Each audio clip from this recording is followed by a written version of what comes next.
Medan Merdeka Barat Padang 5 Jakarta. Hai, selamat pagi pendengar Pro1 dimanapun Anda berada. Hari ini hari semangat ya. Mudah-mudahan hari ini hari Kamis semua berjalan sesuai dengan rencananya kita. Hal-hal yang manis akan datang kepada kita. Bersama saya Nova Kalisa, hadir lagi untuk Anda di Lintas Jakarta siang hingga pukul 15 waktu Indonesia Barat nanti. Seperti yang sudah saya informasikan tadi ya, saya udah ngobrol bersama Farid tadi. Hari ini saya akan menghadirkan dua perempuan luar biasa. Ada perempuan cantik di sini, cantik satu, cantik dua, cantik tiga. Ada Mbak Arno dan juga Yeni Konel. Kita sapa dulu. Halo, selamat siang. Selamat siang pendengar Pro1. Pendengar Pro1 ya? Iya, pendengar Pro1. Semuanya. Tentunya kabar baik ya, harapannya kita semua ini pendengar kita, Mbak Ana, Mbak Yeni juga kabarnya baik ya. Ini jam-jam memang sengaja datang ke RRI dari kalau Mbak Ana sendiri Dari Jerman. Dari Jerman ya. Kalau Mbak di Waringin, New Zealand, Surabaya. di Waringin jauh ya. Di sana Mbak. Oh, luar biasa. Nah, hari ini kita akan mengedukasi para pendengar kita bercerita, ngobrol panjang lebar. Pokoknya panjang lebar sih. Kita ngobrol panjang lebar ya. Ini tentang tema kita untuk hari ini, bedah buku cinta tanpa batas, kisah cinta lintas benua. Betul. Wah, ini dari judulnya aja kisah cinta lintas benua. Udah kebayang ya, ini kisah cintanya pasti bukan bukan satu daerah dengan daerah yang lain, atau satu suku dengan suku yang lain. Pasti sudah di luar ini ya. Oke, buku ini ya. Betul, dan yang paling menarik nih Mbak Esti, Mbak Nova ya? Ini nih buku ini pertama kali saya bertemu dengan Mbak Yeni ya. Artinya saya belum pernah ketemu dengan 25 penulis buku ini. Jadi mereka saya ajak itu melalui komunikasi dua jari lah ya, WhatsApp, telepon atau Zoom meeting dan sebagainya gitu.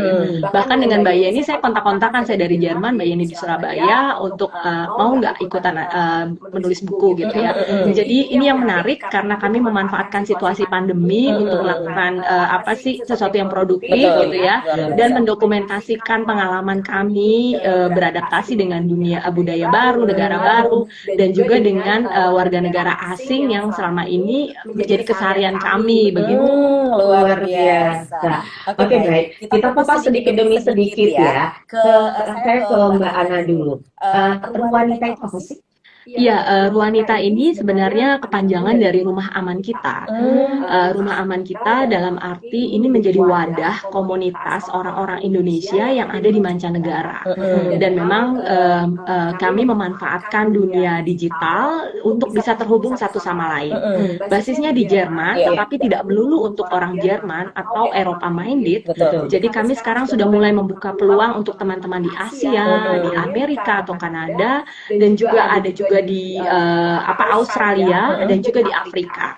Jadi kami membuat peluang dunia digital ini bisa terhubung satu sama lain, sehingga kami bisa membangun nilai solidaritas sebagai orang Indonesia di luar negeri, dan berbasis bukan tentang hal yang budaya, tetapi kami lebih pada berbasis pada hal-hal yang mungkin itu dianggap tabu atau hal-hal yang dianggap itu aib ya, dan memang kami banyak mengupas masalah psikologis begitu, dan juga Ruanita ini semacam social support system untuk orang-orang Indonesia di luar negeri begitu. Mbak Ana sendiri salah satu pendirinya Mbak Ana sendiri. Iya, saya sendiri, dan di belakang saya ada banyak teman-teman yang tergabung sebagai volunteer, dan belum tentu 98% kali ya, saya belum pernah ketemu muka dengan mereka. Wow.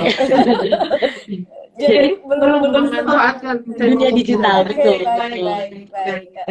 Idenya dari mana sih? Dasarnya apa ini? Iya, ketika pandemi itu kami perempuan-perempuan Indonesia waktu itu di luar negeri, kotanya berjauhan, bahkan negaranya berjauhan, lalu kami saling curhat satu sama lain. Lalu saya buat wadah bagaimana nih kita bisa bertukar cerita, saling mendukung satu sama lain pada saat pandemi.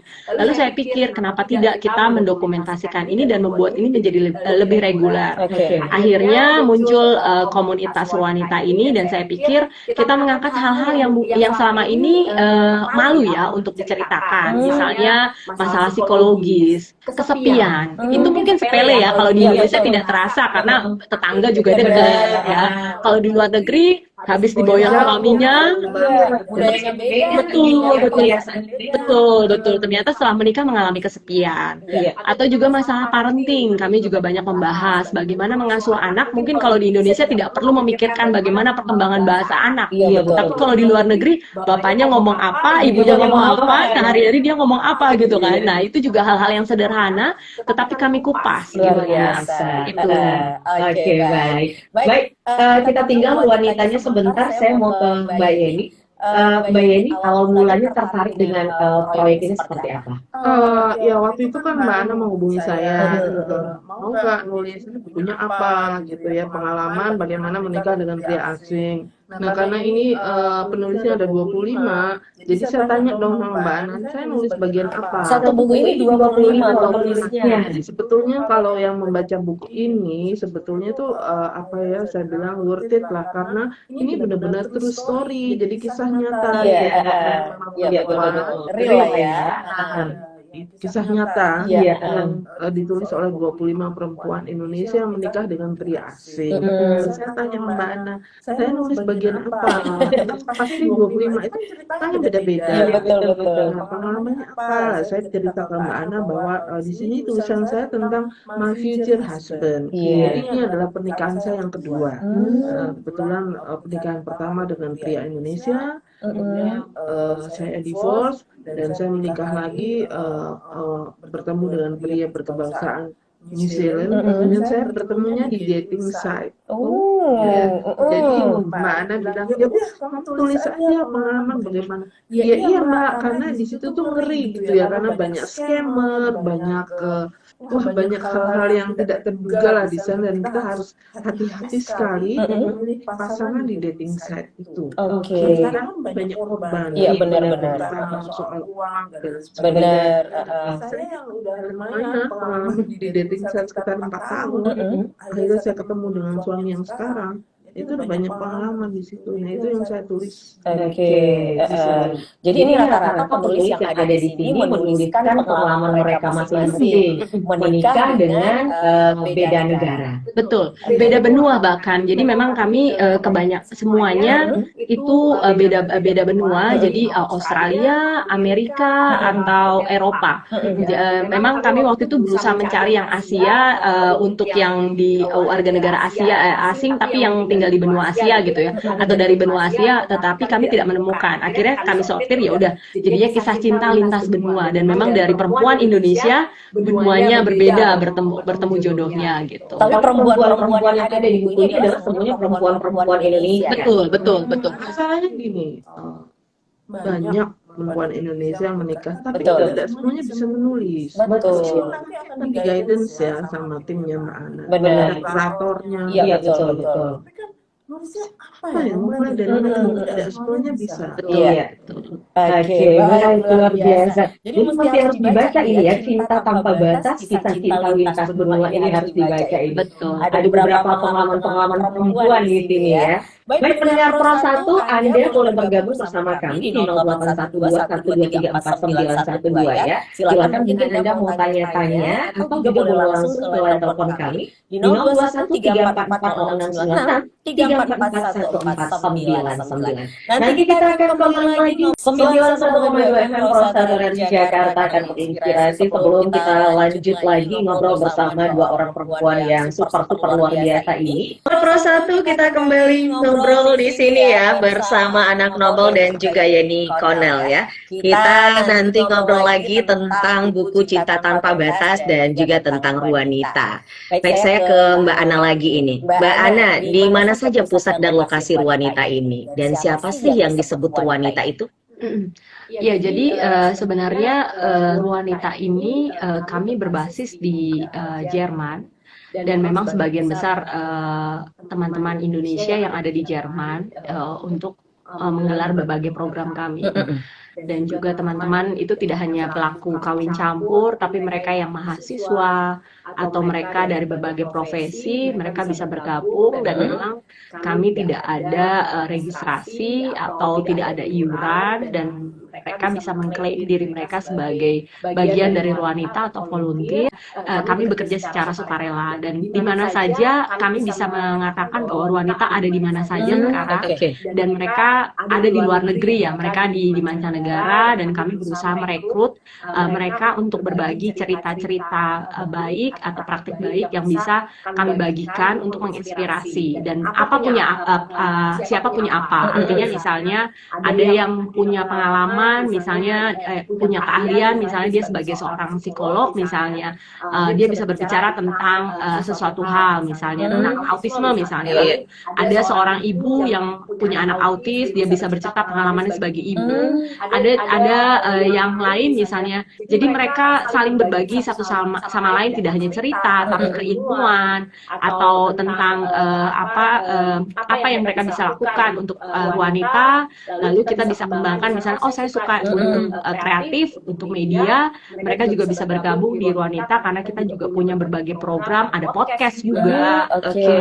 Dan itu segmennya adalah anak muda atau pelajar Indonesia dan juga ada parenting, bagaimana teman-teman terutama perempuan mencari role model atau informasi yang tidak banyak didapatkan di luar negeri karena kesulitan bahasa gitu, dan kita mengupayakan itu. Gitu. Jadi siapa saja kami pikir itu bisa di mana saja karena kita memanfaatkan dunia digital.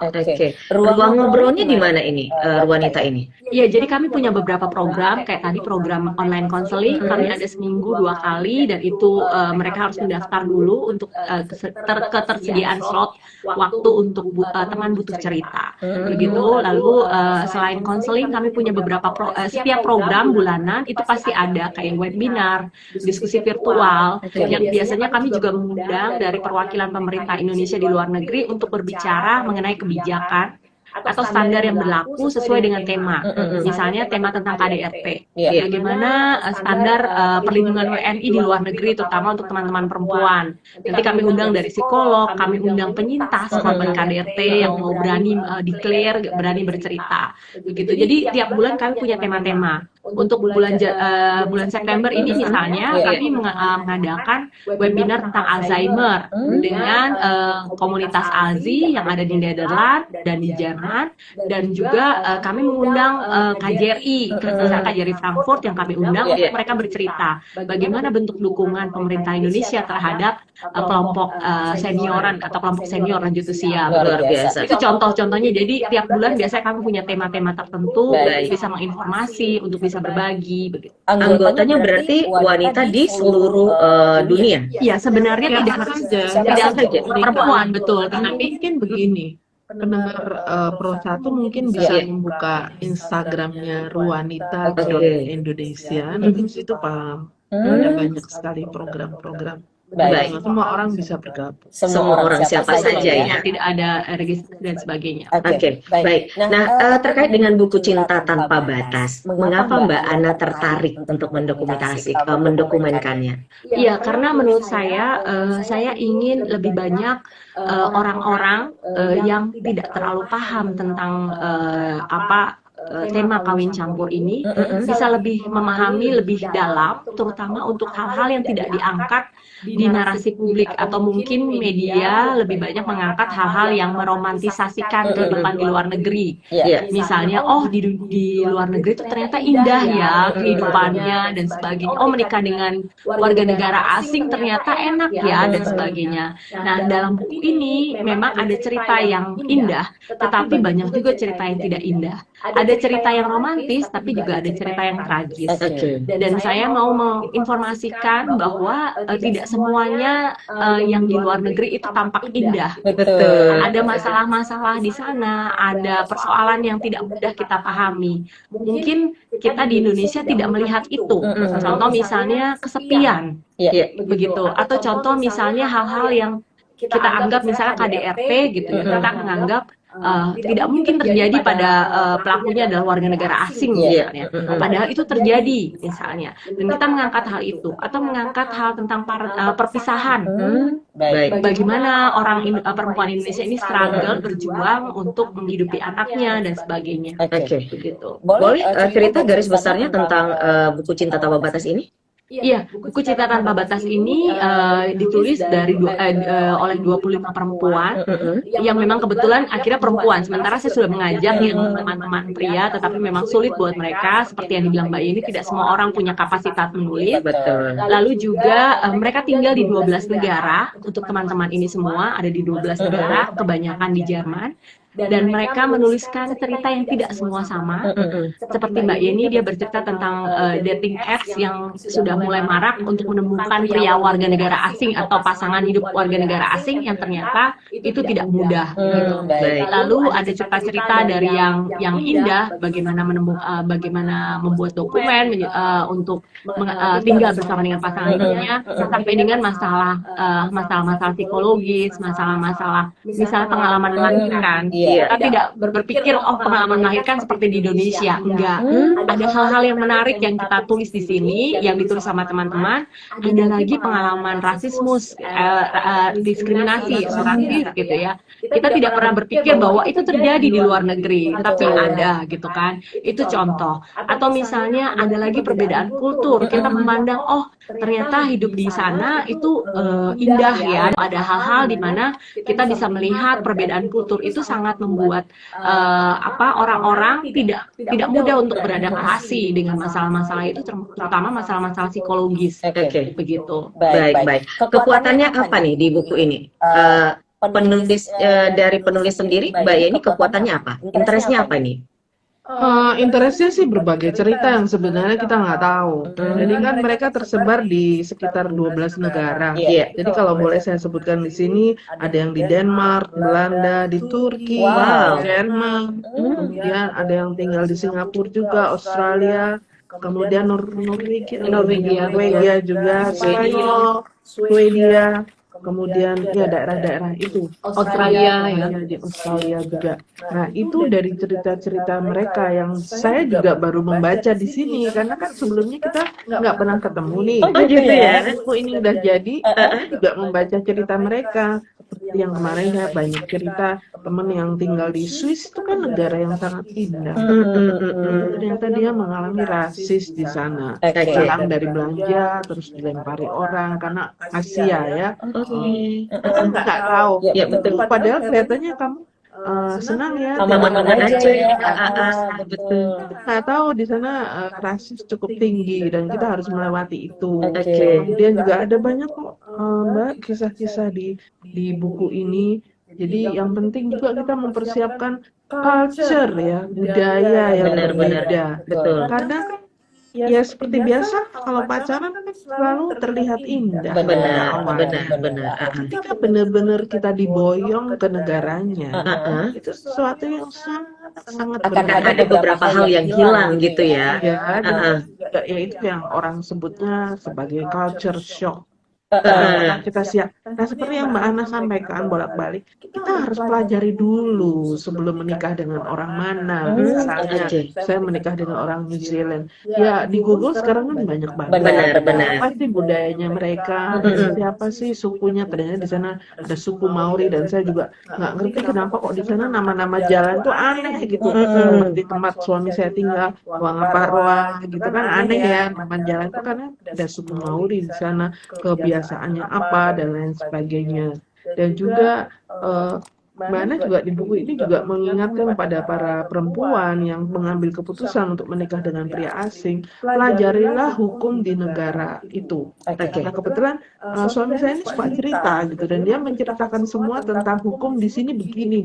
Jadi saya cukup paham kalau kamu melakukan ini akan begini. Sampai pada ketika perpisahan itu terjadi meskipun kita nggak minta ya, nah itu juga harus kita bicarakan apa yang kita lakukan. Nah, itu kan sesuatu yang nggak biasa untuk perempuan Indonesia. Betul, betul. Bertanya-tanya seperti itu. Iya. Tapi untuk mereka nggak apa-apa, kita harus tanya semuanya dulu di depan. Oke. Supaya jelas sama-sama.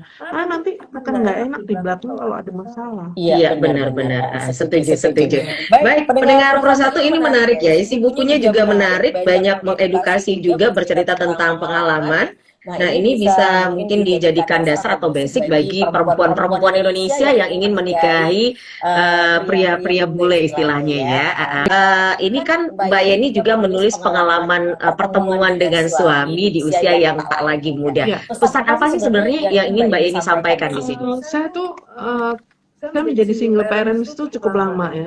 17 tahun saya menjadi single parents. Nah, ketika anak-anak menyelesaikan sekolahnya, baru saya memikirkan untuk mencari pasangan lagi. Kemudian saya berpikir bahwa saya kok cocok gitu ya kalau bicara dengan pria asing gitu ya. Nah, kebetulan saya mencoba untuk dating site itu. Sekarang kan banyak kan dating site, ada international. Itu di usia Mbak Yeni berapa itu? Itu sudah usia 50 tahun. Wow. Saya sering ditanya sama teman saya, Iya. Yeni, ternyata kebahagiaan itu masih ada. Kita tidak pernah tahu. Betul. Iya, betul, Kalau benar. aku berbahagia, saya berbahagia di usia Benar. saya yang kedua ternyata. Dan suami saya yang sekarang adalah suami yang memang saya idamkan dari muda. Wow. Saya tidak tahu bahwa ternyata bukan orang Indonesia, dan saya bertemukan dengan orang dari belahan negara yang sangat indah yang saya nggak kepikir sebelumnya. Iya, betul. Pertanyaan yang lucu ada kepada saya, ternyata bahagia itu masih ada. Ya, kita nggak pernah tahu. Jangan putus harapan ya Mbak Yeni ya. Oke, saya paham menjadi single parent sekian lama. Saya berjuang dengan 3 anak juga tidak mudah. Tapi ya, akhirnya menemukan belahan jiwa di usia saya yang nggak muda. Jadi saya menikah di New Zealand itu usia saya sudah 53 tahun. Wow. Jadi kalau misalnya hari ini Anda penuh dengan kegalauan, kenapa sih saya nggak pernah hidup bahagia gitu ya? Ini bukti data autentiknya ada di depan saya gitu loh ya. Ya, tapi ada yang salah juga nih Mbak, jangan salah ya. Jadi ada teman saya yang single parent seperti saya, dia berpikir bahwa saya harus dapat bule supaya bahagia seperti Mbak Yeni. taraf kehidupan saya naik dan lain sebagainya. Menurut saya itu salah. Betul. Jangan berpikir backgroundnya seperti itu. Iya, betul. Harus klop dulu ya. Benar. Cocok apa enggak? Betul. Kebetulan saya orang Jawa, Iya. oleh karena itu saya menerapkan bibit bobot bebet. Wow. Apakah ada kesamaan antara keluarga dia dan keluarga saya? Kita sudah bicara itu dari awal. Baik. Jadi ketika kita sama-sama klik, dia berasa, oh pandangan hidup saya untuk sebuah keluarga kok sama dengan saya, Baik. kok hampir sama ya. Nah itu bisa. Oke, baik. Jadi jangan asal comot gitu. Baik. Nanti kita lanjut. Ini menarik ya. Oke. Kalau perbedaan culture itu juga jadi salah satu tema tesis saya tentang saya ngambilnya studi kasus untuk warga negara Indonesia dan warga negara Jerman. Dan saya secara spesifik menjelaskan bahwa memang itu tidak mudah, terutama untuk hal-hal yang sepele ya. Misalnya mungkin kita tidak pernah membayangkan bahwa saya makan nasi, suami saya makan roti. Atau misalnya dia juga tidak mungkin dipaksa untuk 3 kali sehari makan nasi. Buat dia bosan juga dan dia jengah dengan makan nasi gitu ya. Jadi memang tidak mudah dan mungkin tidak seperti ada juga orang Jerman yang bisa menerima 3 kali sehari makan nasi. Itu hal yang sepele memang. Lalu yang kedua, memang kita perlu tadi seperti yang dibilang sama Mbak Yeni, kita memang perlu belajar budaya dan bahasanya. Kebetulan sebelum saya ketemu dengan pasangan hidup saya belajar dulu bahasa Jerman karena waktu itu saya ingin studi di sana. Gitu. Lalu saya belajar budayanya, seperti apa orang Jerman, bagaimana mereka menyapa orang satu sama lain, bagaimana mereka membangun keseharian begitu ya. Lalu setelah belajar, lalu yang ketiga saya juga beradaptasi dengan dia dan dia juga beradaptasi dengan saya. Kalau saya mau makan makanan kamu juga harus makan makanan saya. Oh gitu ya. Gitu ya. Jadi kita bikin ada tawar-menawar ya. Benar. Betul. Jadi akhirnya saya bilang oke, makan pagi saya mau makan roti. Gitu ya. Jadi saya memang makan paginya udah nggak makan nasi. Iya, gitu. benar. Saya makan paginya mengikuti dia sama-sama. Makan siang terserah dia kerja saya kerja gitu kan. Jadi modelnya seperti itu. Gitu. Jadi kita punya diskusi satu sama lain, lalu juga ada komunikasi gitu ya. Jadi kalau misalnya teman-teman yang di luar sana merasa pasangan hidup saya sama-sama Indonesia aja, komunikasi aja sulit, Susah bagaimana ya. dengan yang berbeda ini ya. Nah itu juga salah satu tantangan, bagaimana kami juga harus bisa menguasai bahasa ibunya. Saya juga mengerti bahasa Inggris dengan baik, tetapi masalahnya saya juga harus tahu bahasa Jerman di sana. Iya. Karena saya hidup 24 jam dengan orang-orang Jerman, sehingga saya juga harus tahu begitu. Nah, itu juga kita harus belajar tentang bahasa mereka, bahasa ibunya, sehingga kita bisa lebih mengenal mereka juga lebih baik. Itu sih yang saya pikir untuk dasar-dasarnya saja. Mungkin prakteknya Mbak Yeni bisa jelaskan. Senior ya untuk Itu memang intinya bahwa kita harus menghormati dia. Memang akhirnya agak ekstra loh Mbak, karena kan kebetulan saya perempuan, tadi yang bertanya laki-laki ya. Nah perempuan ini kan harus menyiapkan makan malam dan lain sebagainya. Jadinya harus ekstra, saya memasak masakan saya dan saya memasak masakan suami. Kebetulan kalau orang bule tidak seperti orang kita yang rawon dipanasi beres, semur dipanasi beres Gitu ya. karena maunya yang fresh. Jadi kita harus memasak saat itu juga. Baik. Iya, dan kebetulan seperti yang Mbak Ana bilang, mereka jarang untuk sarapan, jarang. Paling enggak sandwich untuk siang, malam yang baru makanannya besar. Nah itu kita harus masak fresh. Kita tidak terbiasa di Indonesia memasak jam 7 malam kan. Kita masak pada pagi hari. Betul. Nanti tinggal memanasi. Iya. Mereka tidak, makanannya fresh. Tapi saya tidak mengeneralisasikan semuanya begitu ya. Ada juga ya Mbak Ana, orang bule yang bisa mengikuti orang Indonesia. Ada ya seperti itu. Ada yang nggak bisa. Jadi Tapi suami Mbak Yeni sendiri bisa mengikuti. sedikit-sedikit Sedikit-sedikit. lama-lama. Ada suami teman saya di New Zealand, dia bisa loh 3 kali makan nasi karena istrinya makan nasi. Oke. Dan akhirnya dia bisa. Nah, seperti yang tadi Mas apa yang bertanya? Mas Andika di Depok. Iya, Mas Andika, di negara saya banyak loh pria Indonesia yang menikah dengan perempuan di New Zealand. Iya. Ya, intinya ya sama, tapi mereka lebih, sebenarnya mereka senang juga dengan orang Asia karena kita lebih sabar, bisa melayani mereka dan menghormati mereka banget. Itu yang mereka inginkan sebetulnya. Baik. Sabar pokoknya intinya, dan pelajarilah culture-nya. Baik. Kita break dulu lagi ya. Pendengar Pro 1 Merdeka Barampadan 5 Jakarta. Kita masih ngobrol ya bersama Mbak Yeni Konel dan juga anak Nobel. Saya ke Mbak Yeni lagi. Ini kayaknya mau ini nih menggali cerita. Menggali cerita. Nggak gali dikit-dikit aja. Tadi kisahnya Mbak Yeni ini menarik ya. Ketemunya online gitu loh. Nah, boleh berbagi tips sedikit deh seperti apa harusnya kita mencari jodoh secara online itu. Nah, ini terutama buat yang mungkin masih dalam rangka ya, rangka untuk mencari jodoh. Iya, betul. Itu harus hati-hati, terutama kalau di dating site ya. Ada banyak kan Asian, Cupid dan sebagainya. Iya. Ada yang buat teenage dan lain sebagainya. Sekarang ini kayaknya ada model-model penipuan yang semua orang udah kenal deh. Betul. Jadi dia seolah-olah mengirimkan barang dari negaranya.